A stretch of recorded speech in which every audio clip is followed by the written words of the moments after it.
Lalu Yesus mengingatkan mereka bahwa ada perbedaan menjadi besar menurut pandangan Kristus dan menjadi besar menurut pandangan dunia ini.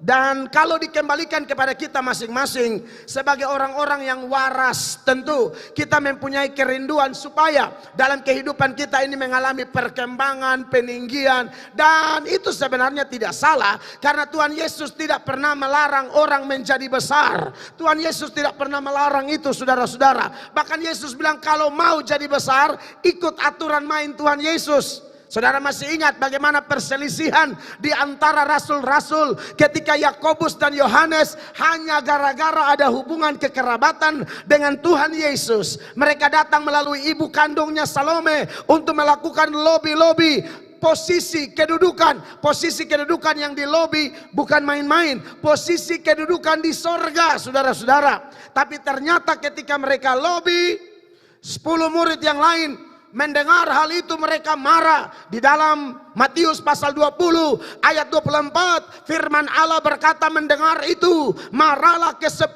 murid yang lain kepada kedua saudara itu. Kenapa 10 murid ini marah?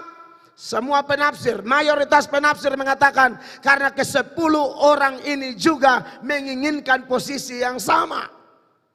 Lalu Yesus mengingatkan mereka bahwa ada perbedaan menjadi besar menurut pandangan Kristus dan menjadi besar menurut pandangan dunia ini.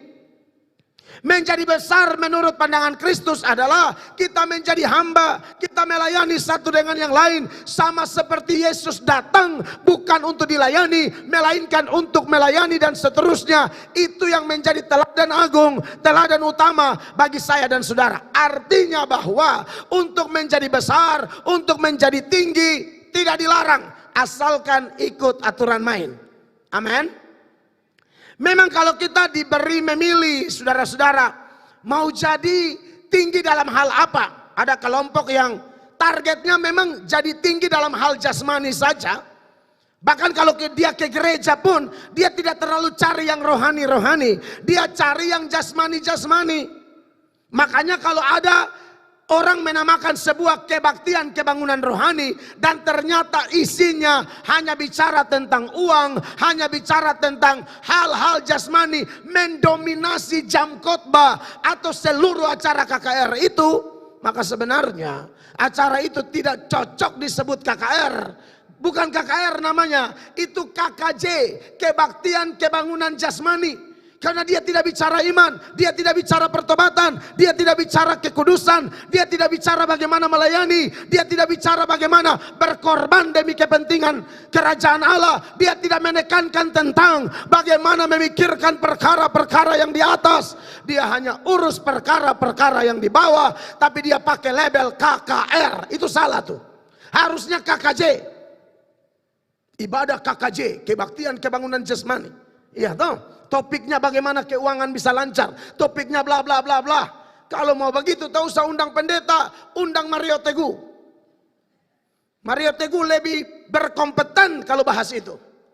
Nah, Bapak Ibu jemaat yang diberkati oleh Tuhan Yesus. Jadi ada orang yang kalau ngomong peninggian jasmani melulu. Tapi ada yang justru bertentangan. Jasmani dia tidak peduli, rohani terus. Tapi ada yang ketiga bilang, oh saya dua-dua dong. Rohani, jasmani. Nah saya ada di yang ketiga. Tidak munafik, tidak berdusta. Tidak bisa kita hanya rohani naik. Jasmani juga harus diberkati. Tetapi kita yang sudah diajar dalam terang firman Allah, dalam pengajaran yang benar, sekalipun dua-dua kita pilih, tetapi yang lebih diutamakan, yang lebih ditekankan adalah kerohanian kita. Amin, saudara-saudara. Mengingat ada beberapa ayat, misalnya dalam 2 Korintus 4 ayat 16, firman Allah mengingatkan kita bahwa lahiriah kita ini akan merosot. Yang harus dibaharui, yang harus semakin meningkat adalah batiniah kita. Saudara-saudara, mari baca sama-sama. 1, 2, 3. Sebab itu kami tidak tawar hati, tetapi meskipun manusia lahiriah kami semakin merosot, namun manusia batiniah kami apa? Dibaharui dari sehari ke sehari. sebagus apapun polesan-polesan luar seputaran lahiriah jasmania kita, Alkitab secara jelas bilang merosot. Yang tambah bagus, yang tambah tinggi, yang harus difokuskan supaya lebih kuat adalah kerohanian kita. Ada konsep berkat.